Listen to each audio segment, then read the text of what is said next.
Praise the Lord. परमेश्वर के नाम की महिमा हो। एक और बार हम उसकी उपस्थिति में आ सके। आइए हम प्रार्थना के साथ आज के सत्र को प्रारंभ करेंगे। प्यारे प्रभु जी, हृदय की गहराई से धन्यवाद। प्रभु, तूने हमें लगातार तेरे वचनों को सीखने के लिए सहायता किया, मदद किया। हम तेरी महिमा करते। आज एक और पुस्तक को जब हम अध्ययन करते हैं, प्रभु जी, तो हमारे मनों को, हृदयों को तैयार कर। तो हमसे बातचीत कर। सभी जो सुन रहे हैं प्रभु, इन वचनों को सीख रहे हैं, पढ़ रहे हैं, उन सबको तो ब्लेस कर। प्रभु, शुरू से लेकर अंत तक तेरी उपस्थिति को मांगते हैं और ये छोटी सी विनती यीशु के मीठे नाम से, आमीन।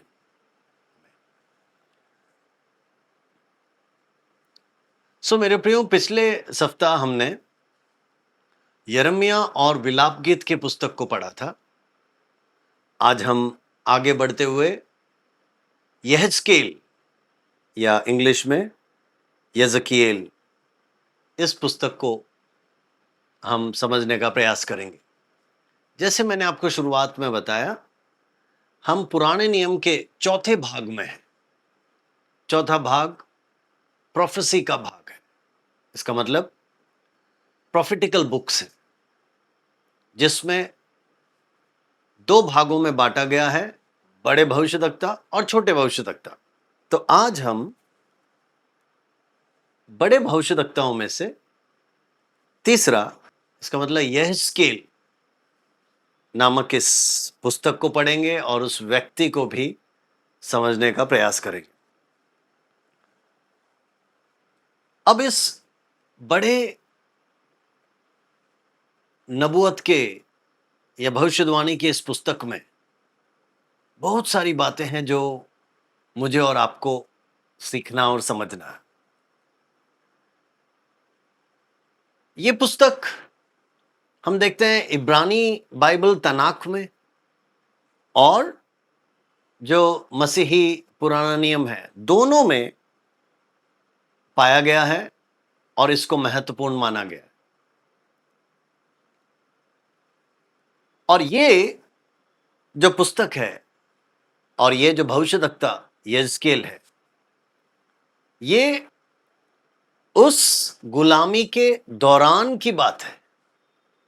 हमने बताया था कुछ भविष्यद्वक्ता गुलामी से पहले भविष्यवाणी की है ना, जैसे यिर्मयाह थे, जैसे यशायाह थे। कुछ मैंने बताया वो गुलामी के पश्चात, जैसे हबक्कुक, जकरिया, मलाकी। लेकिन कुछ गुलामी के दौरान भविष्यवाणी की, और उसमें से एक है यहेजकेल।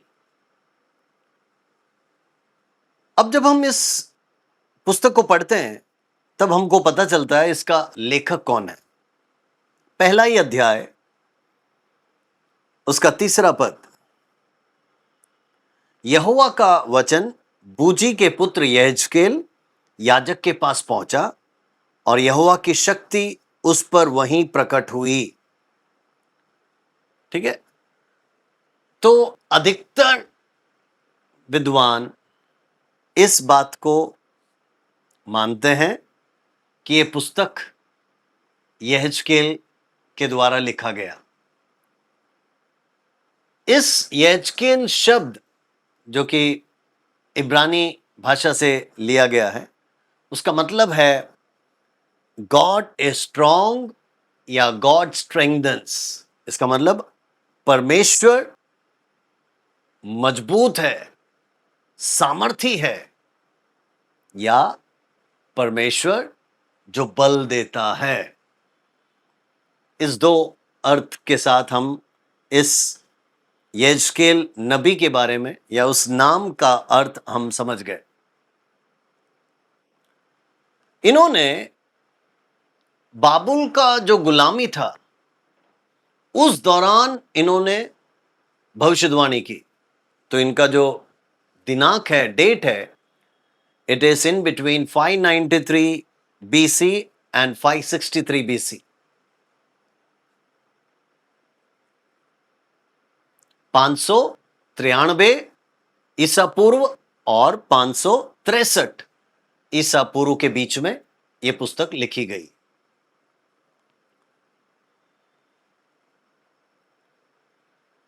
यहेजकेल नबी यिर्मयाह नबी से बहुत ही प्रभावित हुआ था। और हम जब किताबों को पढ़ते हैं कि परमेश्वर ने मूसा को लगभग 40 साल इस्तेमाल किया कि वो यरूशलेम के लोगों को बचा सके। वो भविष्यवाणी देता गया कि मन फिरा लो, अन्यथा गुलामी में जाओगे, बाबुल के गुलामी में जाओगे। यिर्मयाह के लगभग 40 साल के सेवा के बावजूद भी हम देखते हैं इजरायली लोगों ने कहना नहीं माना, या यहूदियों ने कहना नहीं माना, और फिर उनको बाबुल के गुलामी में जाना पड़ा। सो हम यहां पर पढ़ते हैं कि यहेजकेल भी यिर्मयाह जैसे ही एक याजक थे और साथ ही साथ एक भविष्यद्वक्ता थे। और इसको भी, यहेजकेल को भी बाबुल में एक गुलाम की नाई लेके गए, है ना, नबूकदनेजर राजा के द्वारा लगभग 597 बीसी में, या ईसा पूर्व 597, 597 बीसी, यरूशलेम के पतन के करीब 10 साल पहले आप मान सकते हैं।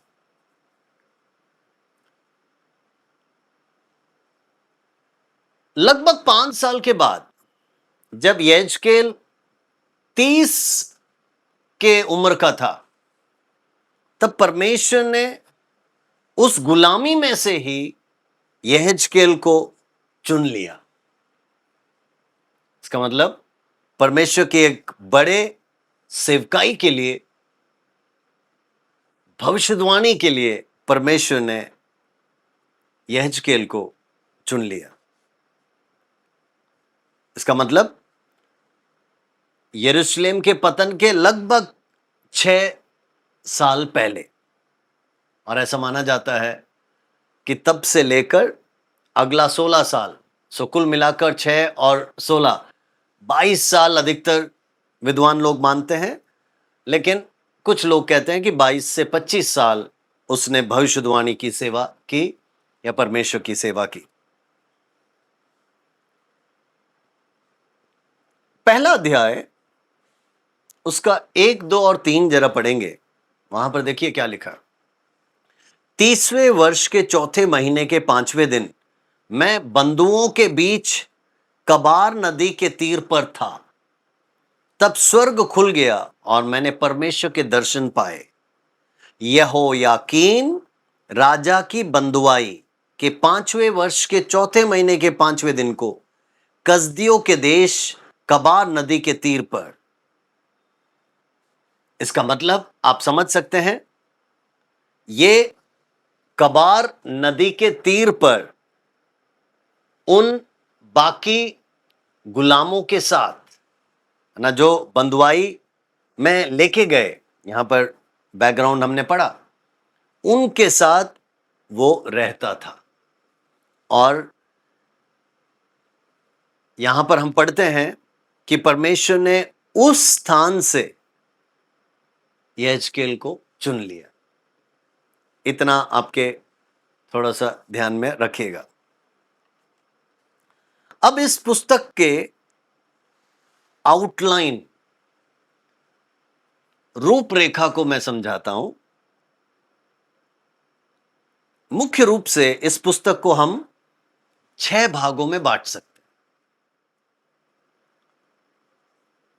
उसमें पहला भाग है यहेजकेल्स call and commission as a prophet. यहेजकेल नबी का बुलाहट और भविष्यद्वक्ता के रूप में उसकी स्थापना, ये पहले अध्याय से लेकर तीसरे अध्याय तक है। चैप्टर 1, 2 एंड 3, 3 अध्यायों में यज्केल का बुलाहट और एक नबी के रूप में उसकी स्थापना। दूसरा जो भाग है, prophecies of judgment against Israel.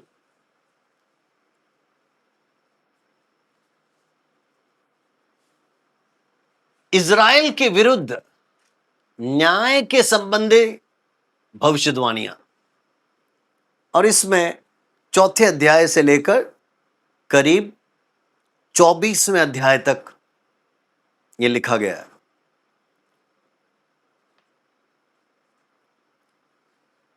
Prophecies of judgment against Israel chapter 4 to 24, चौथे अध्याय से लेकर 24वें अध्याय तक इज़राइल के विरुद्ध न्याय के बारे में भविष्यवाणी। उसके बाद तीसरा भाग, prophecies against foreign Nations chapter 25 to 32, जो बाहरी राष्ट्र हैं, है ना, उनके विरुद्ध उनके विरुद्ध भविष्यवाणियां। जैसे हम देख रहे हैं ये पूरा पुस्तक भविष्यवाणी का पुस्तक है, तो इसमें अधिकतर भविष्यवाणियां हैं। और ये जो भाग है 25वां अध्याय से लेकर 32वां अध्याय तक, यहां पर अमोनियों के विरुद्ध में, मोआबियों के विरुद्ध में, एदोमियों के विरुद्ध में, फिलिस्तियों के विरुद्ध में, टायर, सिदोन, मिस्र, ऐसे जो देश हैं उनके विरुद्ध जो भविष्यवाणियां यज्केल को मिला, उसका वर्णन है 25 से लेकर 32वें अध्याय तक। यह तीसरा भाग हो गया। चौथा भाग, prophecies of restoration and hope. इसका मतलब अब ऐसी भविष्यवाणियां जहां पुनः स्थापना और आशा दी जा रही है। Prophecies of restoration and hope, ऐसी भविष्यवाणियां जो पुनः स्थापना का और आशा की बातें बतला रही हैं। 33वें अध्याय से लेकर 37वां अध्याय, चैप्टर 33 टू चैप्टर 37। यह हो गया चौथा भाग। Then comes the fifth part, पांचवा भाग है prophecies about Gog Magog, the final battle.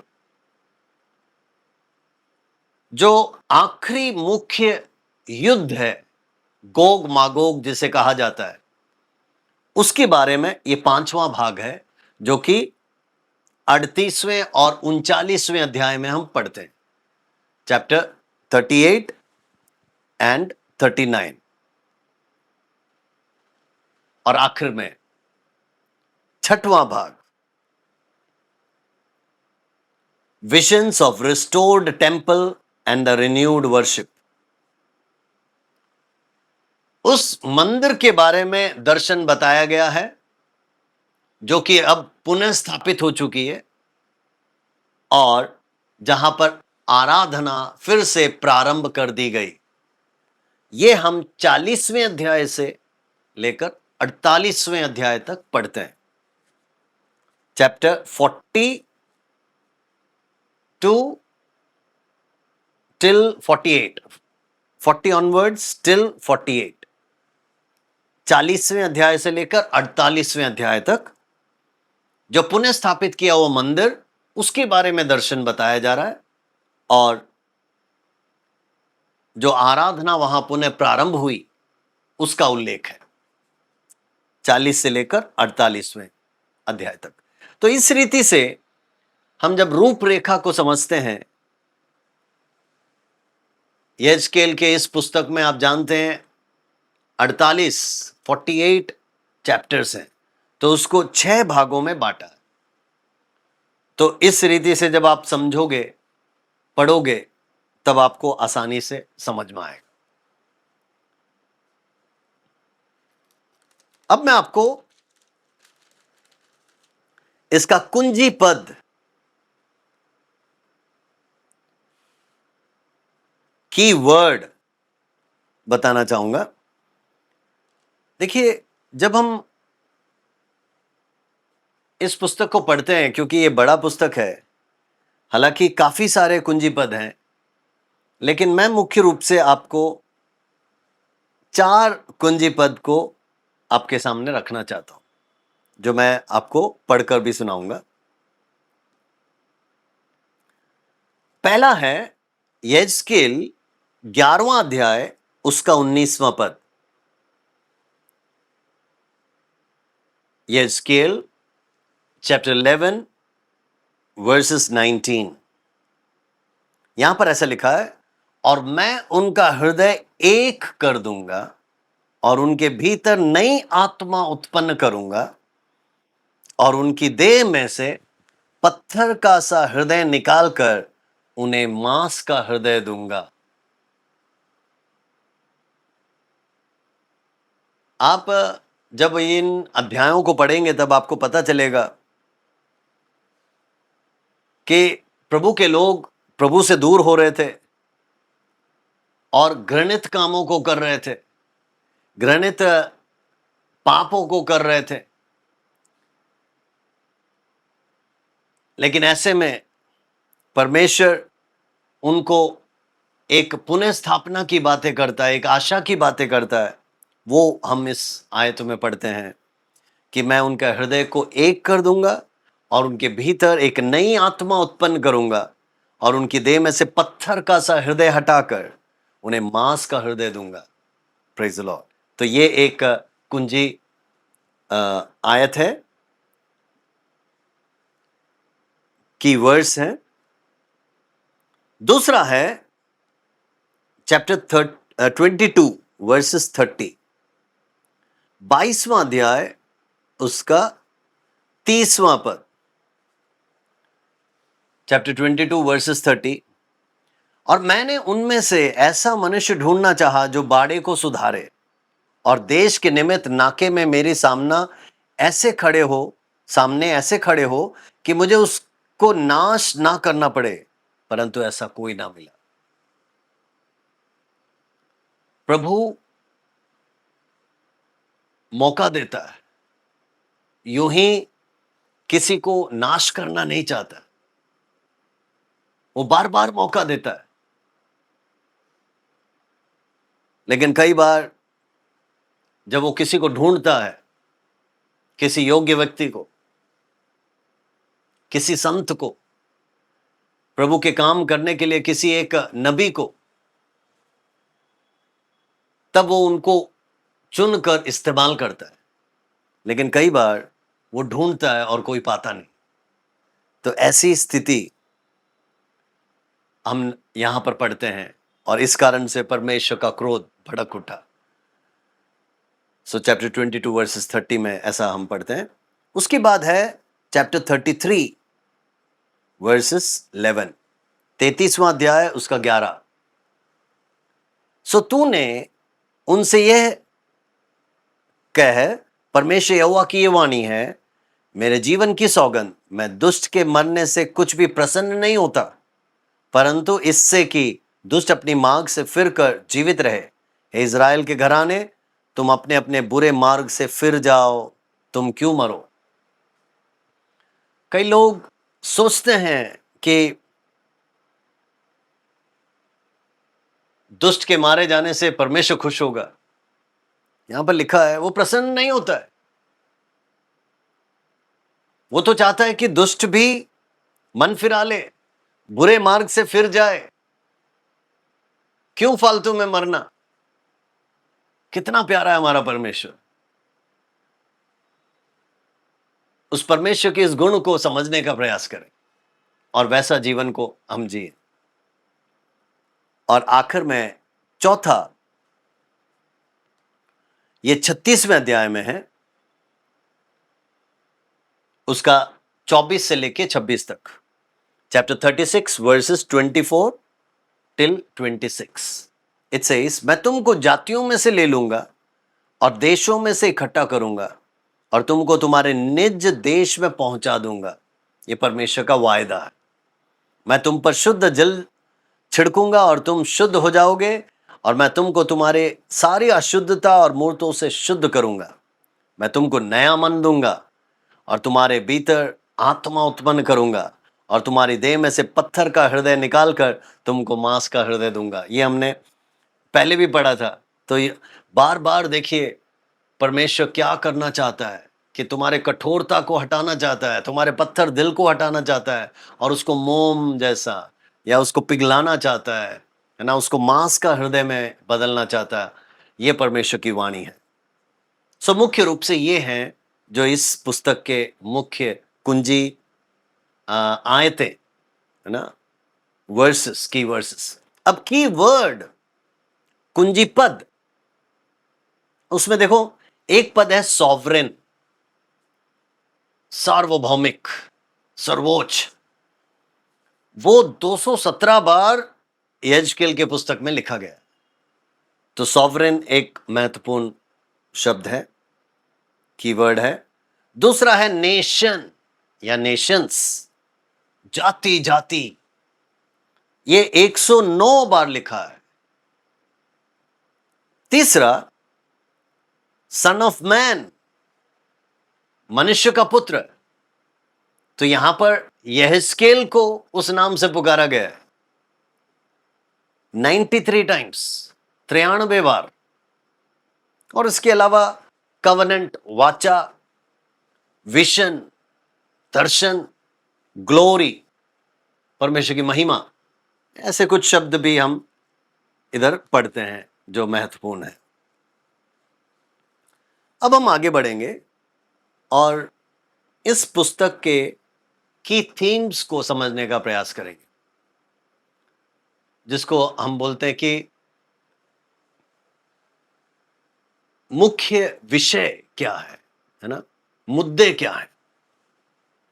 पहला, गॉड्स सॉवरेनिटी, परमेश्वर का सार्वभौमिकता।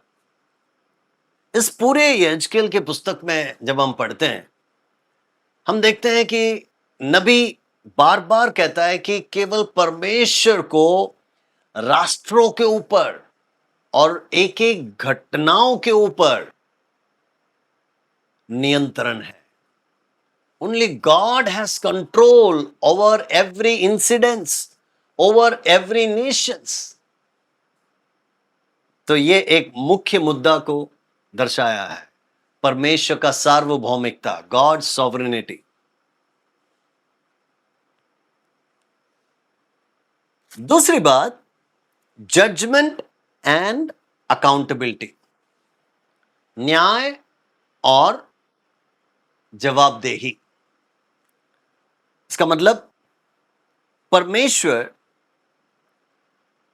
अगर पाप में लगे रहोगे या पाप करते रहोगे तो जरूर है दंड देगा या न्याय करेगा।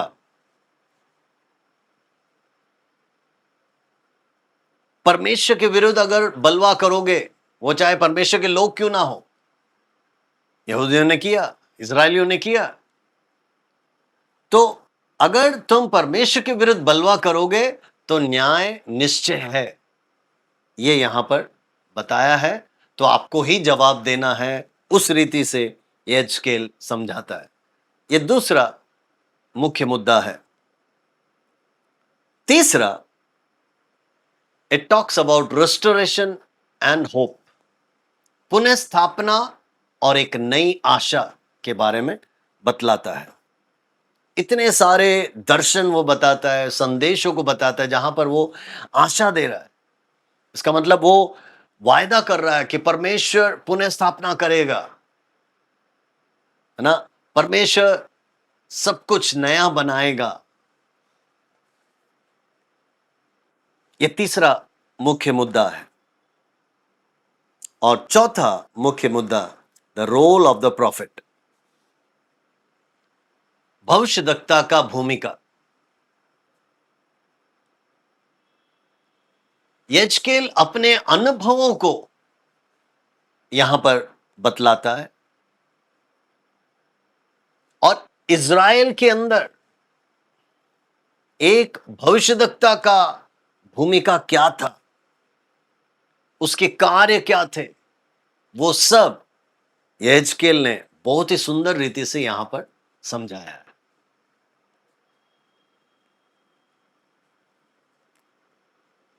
तो ये हो गए की थीम्स, मुख्य मुद्दे जो इस यहेजकेल के पुस्तक से हमको समझ में आता है। अब हम देखेंगे कि इस पुस्तक का उद्देश्य क्या है, या इस पुस्तक के विशेषताएं क्या है, significance and purpose of this book. देखिए, इस पुस्तक के लिखने के काफी कारण हैं, काफी उद्देश्य हैं, और वही उद्देश्य इस पुस्तक की विशेषता भी मानी जाएगी। ठीक है, पहला, यहां पर हम we see a call for repentance, मन फिराव के लिए, पश्चातावा के लिए, पश्चाताप करने के लिए एक बुलाहट। जितने भी भविष्यवाणियां यहेजकेल ने की है, वो प्रोत्साहन दे रहा है कि इन नबुवत को जब आप पढ़ोगे या इन भविष्यवाणियों को जब आप सुनोगे, तो पाप से मुड़ जाओ, बलवा करने से मुड़ जाओ, प्रभु की ओर पश्चाताप करो।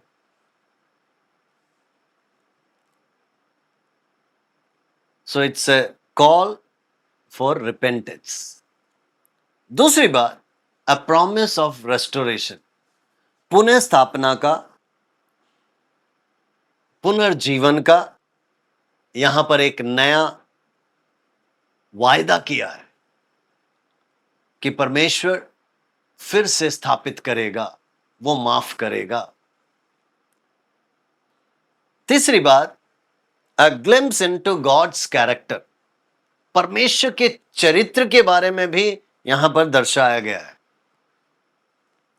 इसका मतलब परमेश्वर का सार्वभौमिकता को दर्शाया है, परमेश्वर का सच्चा न्याय को यहां पर दर्शाया है, परमेश्वर की दया, करुणा को यहेजकेल ने अपने दर्शनों द्वारा, अपने भविष्यवाणियों के द्वारा इस किताब में दिखलाया है। चौथी बात, एक्सप्लेनेशन ऑफ जजमेंट, न्याय के बारे में विस्तृत रूप से उसने समझाया है। इसका मतलब बाबुल का गुलामी क्यों, वाई द बैबिलोनियन एग्जाइल, क्यों तुम्हारा एक दंड तुम्हारे सामने है, तो वो यहां पर उसका कारण बताता है। यरूशलेम का मंदिर का पतन क्यों होगा, पूरे यहूदियों को बाबुल में गुलाम करके क्यों ले जाया जाएगा, उसका कारण भी इस किताब में लिखा गया। पांचवी बात, प्रिपरेशन फॉर फ्यूचर होप, भविष्य के एक आशा के लिए यहां पर एक तैयारी को देखते हैं। यहेजकेल वायदा करता है दर्शनों के द्वारा, भविष्यवाणियों के द्वारा, वो एक नींव बता रहा है। नींव क्या है कि आपका आशा का एक कारण है, पुनः स्थापना का एक कारण है। इसका मतलब परमेश्वर दया दिखाएगा, परमेश्वर मौका देगा, बस मन फिराना है, वो फिर से आपको ज्यों का त्यों कर देगा। और इस पुस्तक में हम ये भी देखते हैं insights into God's relationship with humanity, मानवता के साथ, मनुष्यों के साथ परमेश्वर का रिश्ता क्या है। सो हमने महत्वता देखा, विशेषता देखा, इस किताब का पर्पस, क्यों ये किताब लिखा गया, ये सब बातें हमने देखी। अब what are the notable features, इस किताब में कुछ महत्वपूर्ण बातें दर्शाई गई जिसको हमको समझना उचित होगा। पहली बात, सिंबॉलिक एक्शंस। इस यहेजकेल की किताब में कुछ चिन्हों को दर्शाया है और वो चिन्ह के द्वारा कुछ कार्य किए गए और यहेजकेल ने कई चिन्हों को यहां पर दिखाया। एक चिन्ह आप देख सकते हैं जहां पर वो एक और लेटता है, अपना बाल मुंडवाता है, परमेश्वर के वायदों को या परमेश्वर के वचनों को, वाणियों को, प्रोफेसीज को सिखाने के लिए, समझाने के लिए काफी चिन्हों को वो इस्तेमाल करता है। तो वो एक मुख्य बात है जो हम इस किताब में देखते हैं। दूसरा है विजन्स एंड प्रोफेटिक एक्सपीरियंसेस। यहेजकेल बहुत सारे दर्शनों को देखता है और बहुत सारे भविष्यवाणियों को भी करता है और इस पूरे किताब के अंदर यहेजकेल के दर्शन और यहेजकेल के भविष्यवाणियां बहुत ही अनोखे रीति से समझाया गया है। हम उसको देखेंगे थोड़ी देर में, मैं उन बातों को भी आपके बीच में रखूंगा। और तीसरा, it talks about temple visions. यहेजकेल दर्शनों को देखता है कि किस रीति से यरूशलेम का जो मंदिर है वो पुनः स्थापित की जाएगी, कैसे इजरायली लोग फिर से उसमें आराधना करेंगे, कैसे परमेश्वर के साथ का रिश्ता है ना पुनः स्थापित होगा। सोच के देखिए, यहेजकेल बाकी लोगों के साथ गुलामी में है, लेकिन उस गुलामी में भी प्रचार कर रहा है कि परमेश्वर ने मुझे यह दर्शन दिखाया, परमेश्वर मुझसे यह भविष्यवाणी कहलवा रहा है, क्या कि यरूशलेम का वो भव्य मंदिर पुनः स्थापित होगा। इसका मतलब उस मंदिर ने जो खोया महिमा वो दोबारा प्राप्त होगा। Praise the Lord. सो देखिए, परमेश्वर अपने भक्तों को, भविष्यद्वक्ताओं को समय समय पर इस्तेमाल करता है उसकी वाणी को मनुष्यों तक पहुंचाने के लिए। तो वही चीज हम यहां पर देखते हैं। अब जब हम मंदिर के बारे में बातें कर रहे हैं तो यहां पर कौन सा मंदिर है जिसके बारे में बताया जा रहा है? यह सुलेमान द्वारा बनाए गए मंदिर के बारे में बताया जा रहा है। इसका मतलब आप जानते हैं वो पहला मंदिर है जो इस पृथ्वी पर बनाया गया। सुलेमान, हालांकि दाऊद राजा बनाना चाहते थे, लेकिन परमेश्वर ने कहा तूने बहुत युद्ध लड़े हैं, तेरे हाथ में खून है, तो मैं तेरे पुत्र सुलेमान के द्वारा उस मंदिर को बनवाऊंगा। और हम देखते हैं दाऊद ने सारी तैयारियां मृत्यु से पहले ही इस मंदिर के लिए करवा दी। जो जो सामग्री चाहिए था वो सब तैयार करवाया। दाऊद चला गया, मर गया, लेकिन हम देखते हैं सुलेमान सिंहासन पर आया और सुलेमान ने एक भव्य मंदिर बना दिया। काफी साल लगे, लेकिन उसको तैयार किया। सुलेमान ने इस मंदिर को बनवाया और ये माना जाता है उसके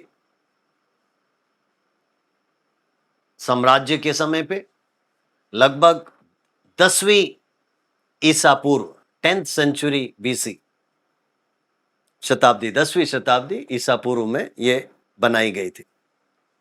लेकिन इस मंदिर को 586 ईसा पूर्व में बाबुल के सम्राट ने ना आकर इसको तहस नहस कर दिया और अपने गुलामी में, है ना, सभी यहूदियों को ले गए।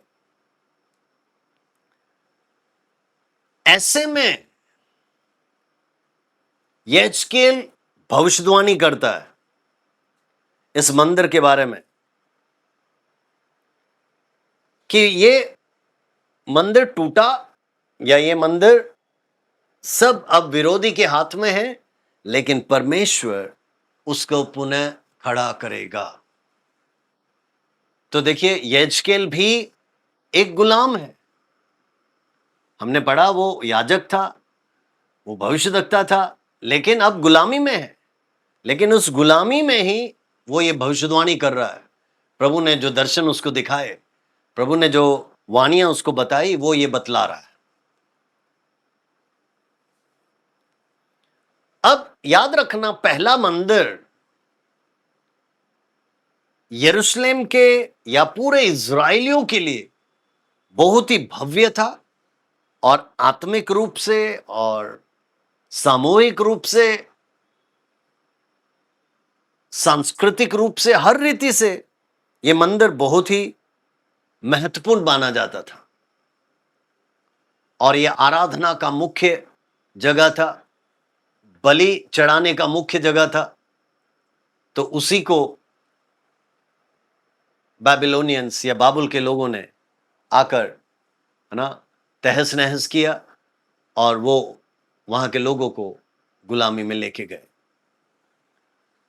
सो परमेश्वर यहेजकेल नबी को इस्तेमाल करता है भविष्यवाणी करने के लिए कि मैं उस मंदिर को ज्यों का त्यों कर दूंगा। आमीन। अब हम इस पूरे पुस्तक के अंदर जो मुख्य दर्शन है या मुख्य भविष्यवाणी है जो यहेजकेल नबी के द्वारा दिया गया, उसको हम पढ़ेंगे या समझेंगे। मैं विश्वास करता हूं ये बात भी अगर आप समझ जाएं तो इस किताब को समझना आसान हो जाएगा। तो देखिए, लगभग 22 से 25 साल जो उसने बाबुल में सेवा की, भविष्यवाणी की, उसका ब्यौरा है जो हम ये पढ़ रहे हैं।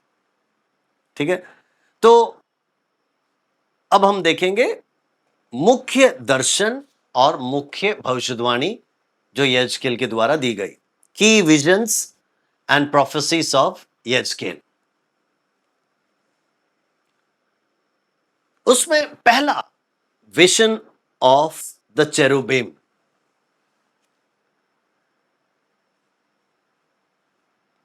Chapter 1 versus 4 till 28। इसका मतलब पहला ही अध्याय और उसका 4 से लेकर 28 तक आप चेरुबिम के बारे में, यहेजकेल का दर्शन को वहां पर बतलाया गया है कि किस रीति से उसने एक बड़े सिंहासन को देखा और उसमें 4 जीवित प्राणियों को उसने वहां पर देखा, है ना, जो कि एक शेर के समान, बैल के समान, उकाब पक्षी के समान और मनुष्य के समान, है ना। सो चैप्टर 1 वर्सेस 4 टिल 28 हम यहेजकेल का पहला दर्शन को हम देखते हैं।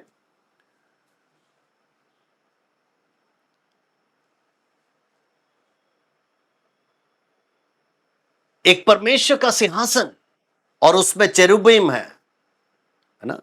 ये देखिए, आप चौथा पद 1 का 4 से पढ़ेंगे। जब मैं देखने लगा तो क्या देखता हूं, उत्तर दिशा से बड़ी घटा और लहराती हुई आग सहित बड़ी आंधी आ रही है, और घटा के चारों ओर प्रकाश और आग के बीचों बीच से झलकाया हुआ पीतल सा कुछ दिखाई देता है। उसके बीच से 4 जीवधारियों के समान कुछ निकले। हर एक के 4-4 मुख, 4-4 पंख थे। उनके पांव सीधे थे, उनके पांव के तलवे बछड़े के खुरों के जैसे झलकाए हुए पीतल किनाई चमकती थी। ठीक है। 10वां पद, उनके सामने के मुखों का रूप मनुष्य का था, और उन चारों के दाहिनी ओर के मुख सिंहों का था, बाईं ओर के मुख बैल के से थे, और चारों के पीछे के मुख उकाब पक्षी के नाई थे।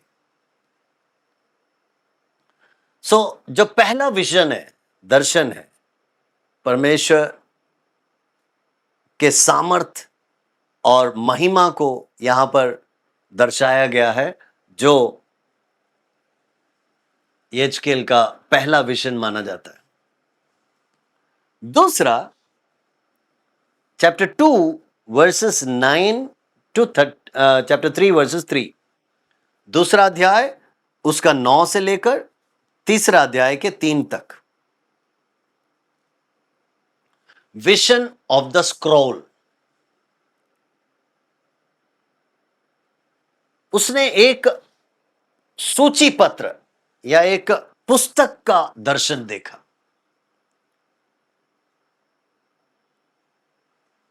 कुछ पट्टियां देखी जिसमें कुछ लिखा है। Chapter 2 verses 9 and 10। तब मैंने दृष्टि की और क्या देखा कि मेरी ओर एक हाथ बढ़ा हुआ है और उसमें एक पुस्तक है। उसको उसने मेरे सामने खोल कर फैलाया, और वह दोनों और लिखी हुई थी, और जो उसमें लिखा था वह विलाप और शोक और दुख से भरे थे। तब उसने मुझसे ये कहा, 3 का 1, हे मनुष्य के संतान, जो तुझे मिला है उसे खा ले, अर्थात इस पुस्तक को खा, तब जाकर इज़राइल के घराने से बातें कर। सो मैंने मुंह खोला और उसने वह पुस्तक मुझे खिला दी।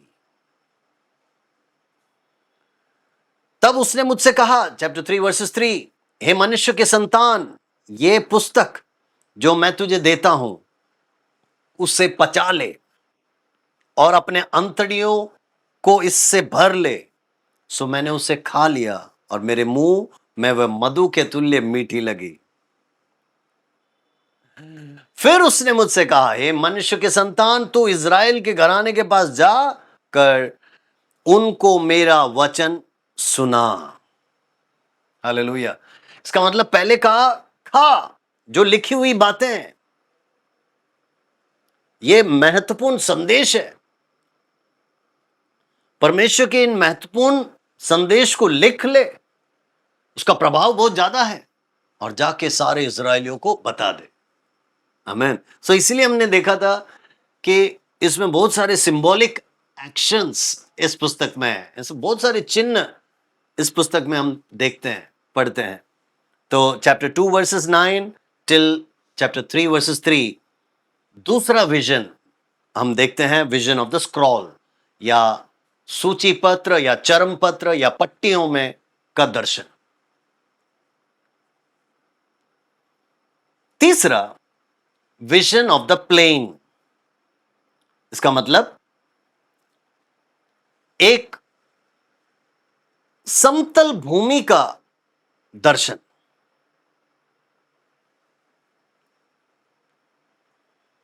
एक मैदान का दर्शन।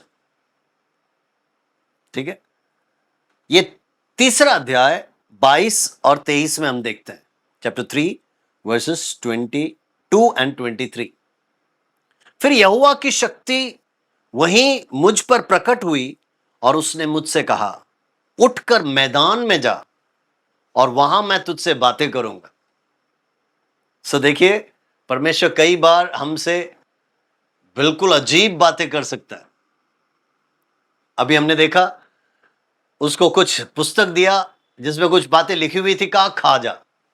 अब कहा उठकर तू मैदान में जा, और देखिए वहां मैं तुझसे बातें करूंगा। तब मैं उठकर मैदान में गया, वर्सेस 23, और वहां क्या देखा कि यहोवा का प्रताप जैसे मुझे कबार नदी के तीर पर वैसे ही यहां पर भी दिखाई पड़ता है, और मैं मुंह के बल गिर पड़ा। सो देखिए, जब परमेश्वर ने उसको चुना था कबार नदी के निकट किनारे में, जब वो बाकी बंधुओं के साथ आराम से जी रहा था, परमेश्वर ने उसको बुलाहट दी, चुन लिया। अब वैसा ही एक दर्शन दोबारा दिया गया। वो क्या दर्शन था? कि मैंने तुझे तेरे लोगों में से चुन लिया है, अलग कर दिया है, और अब मैं तुझे भविष्यवाणी की सेवा के लिए मैं तुझे चुनकर अलग कर रहा हूं। वो एक दर्शन, तीसरा दर्शन के रूप में हम देखते हैं। चौथा, विजन ऑफ जेरूसलेम, यरूशलेम का दर्शन। ये हम 8वें अध्याय का 1 से लेकर 11वें अध्याय के 25 तक देखते हैं।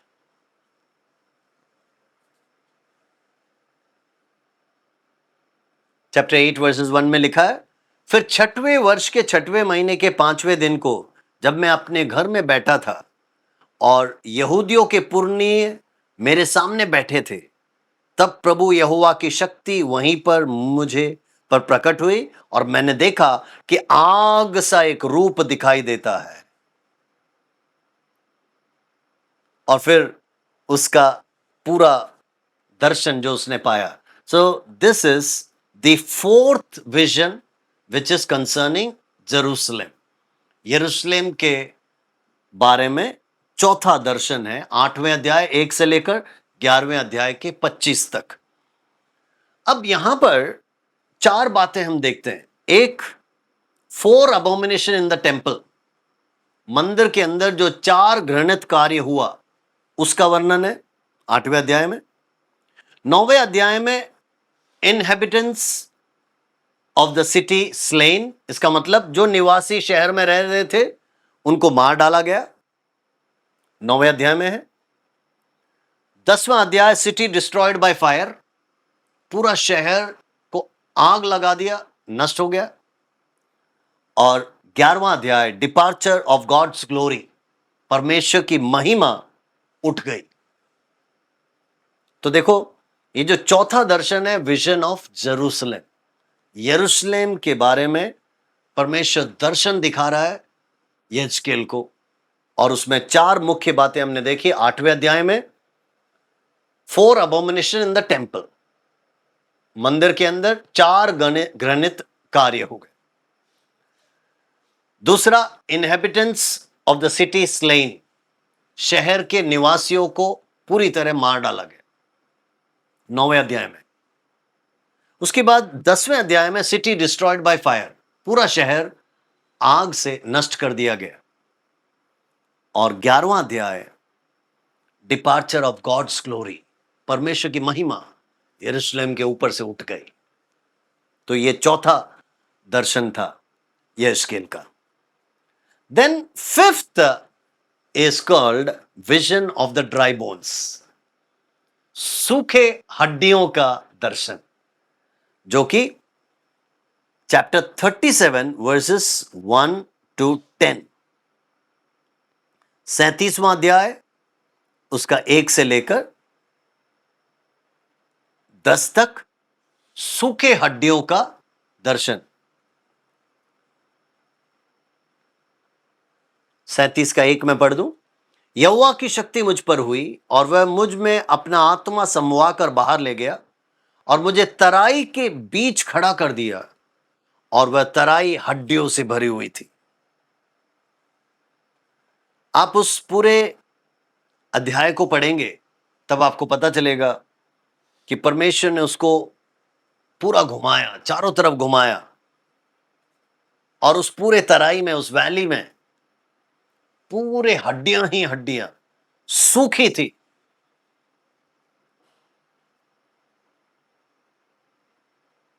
और परमेश्वर फिर यहेजकेल से बातें करता है कि हे मनुष्य के संतान, ये देखिए सन ऑफ मैन, फिर से यहां पर वैसा पुकारा गया है, क्या ये हड्डियां जी सकती हैं? तो यहेजकेल उत्तर उत्तर देता है, हे परमेश्वर यहोवा तू जानता है। तब यहोवा परमेश्वर ने यहेजकेल से कहा, चैप्टर 37 वर्सेस 4, उन हड्डियों से भविष्यवाणी करके कहे, हे सूखी हड्डियों, यहोवा का ये वचन सुनो। क्या है वचन? वर्सेस 5, परमेश्वर यहोवा उन सूखी हड्डियों के ऊपर अपना जान, है ना, भेज रहा है। मैं उसको आपको पढ़कर सुनाना चाहता हूं। तब परमेश्वर यहोवा तुम हड्डियों से यूं कहता है, देखो मैं आप तुम में सांस समवाऊंगा और तुम जी उठोगे। मैं तुम्हारे नसें उपजाकर मांस चढ़ाऊंगा और तुमको चमड़े से ढापूंगा और तुम में सांस समवाऊंगा और तुम जी जाओगी और तुम जान लोगी कि मैं यहोवा हूं। Praise God, hallelujah. ये किस चीज को दर्शाता है? इज़राइल का पुनः स्थापना होगा, मरे हुए जी उठेंगे। देखिए परमेश्वर एक सूखी हड्डियों के द्वारा ये पांचवा दर्शन यहेजकेल को देता है कि किस रीति से परमेश्वर इज़राइल को फिर से पुनः स्थापना करेगा और अपनी महिमा दिखाएगा।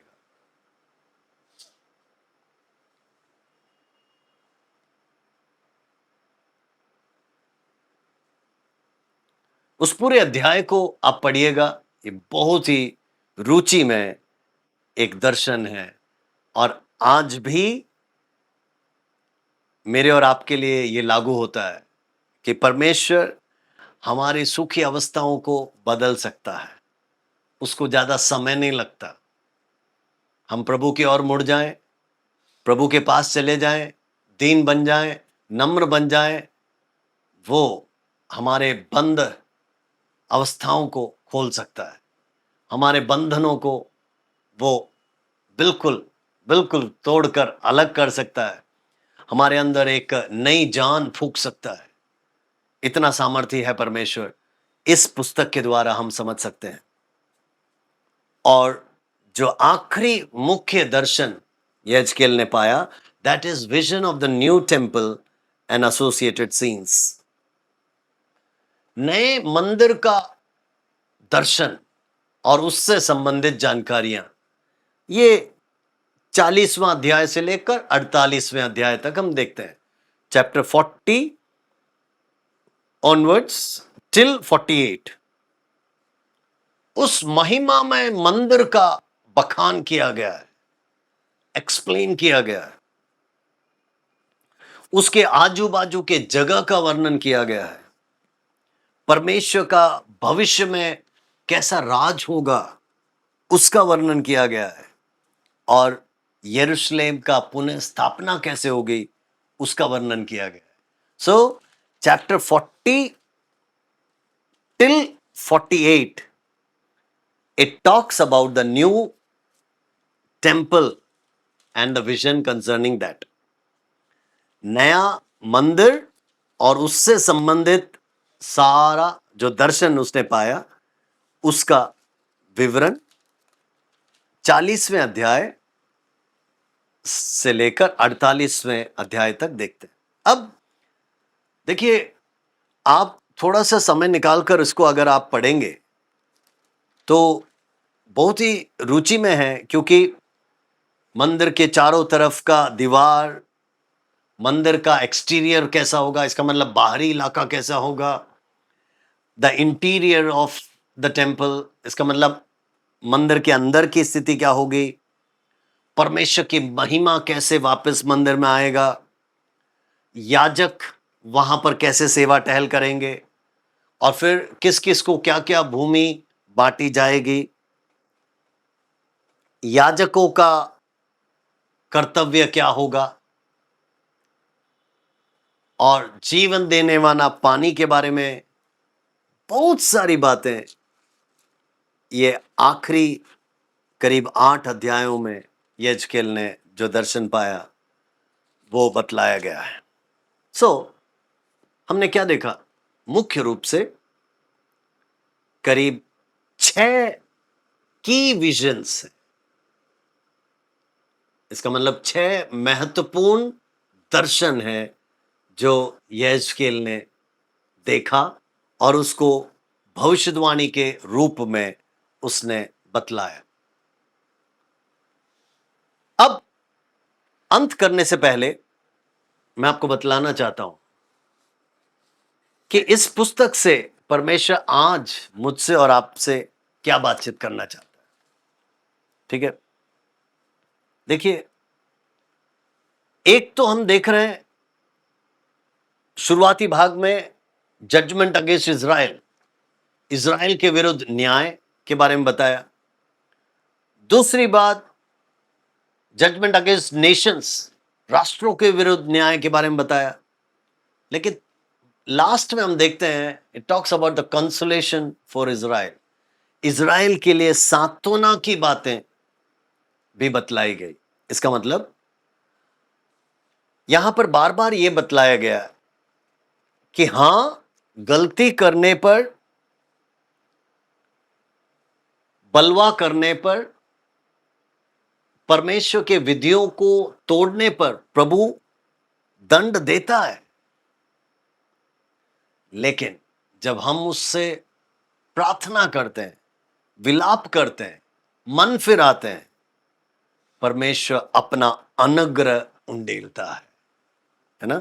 तो यहां पर निश्चय दंड, जजमेंट के बारे में बताया, लेकिन आगे बताया परमेश्वर अपनी महिमा, है ना, ज्यों का त्यों कर देगा। इसका मतलब उस मंदिर का महिमा प्रभु वापस लौटाएगा, प्रभु के लोगों का महिमा प्रभु देगा। क्यों? क्योंकि परमेश्वर अपनी महिमा किसी और को नहीं देता, तो परमेश्वर के लोगों का जो आदर है, जो महिमा है, वो अपने लोगों को देगा। इस पूरे पुस्तक से हमको क्या सीख मिलती है? हमें विश्वास योग्य परमेश्वर पर पूर्ण आशा लगाए रहना है, उसके वचनों का पालन करना है, उससे दाएं और बाएं ना मुड़े। और अगर ऐसा है तो वो परमेश्वर हमें कभी भी नहीं छोड़ेगा। हमारे जीवनों से पाप को हटा दें, हर प्रकार के बुराइयों को हटा दें, और प्रभु की ओर अगर हम देखें तो जरूर है परमेश्वर हमें अपने अनुग्रह और आशीष से भरेगा। प्रेज द लॉर्ड, आमेन। मैं विश्वास करता हूं यहेजकेल के पुस्तक से आप कुछ तो समझे होंगे।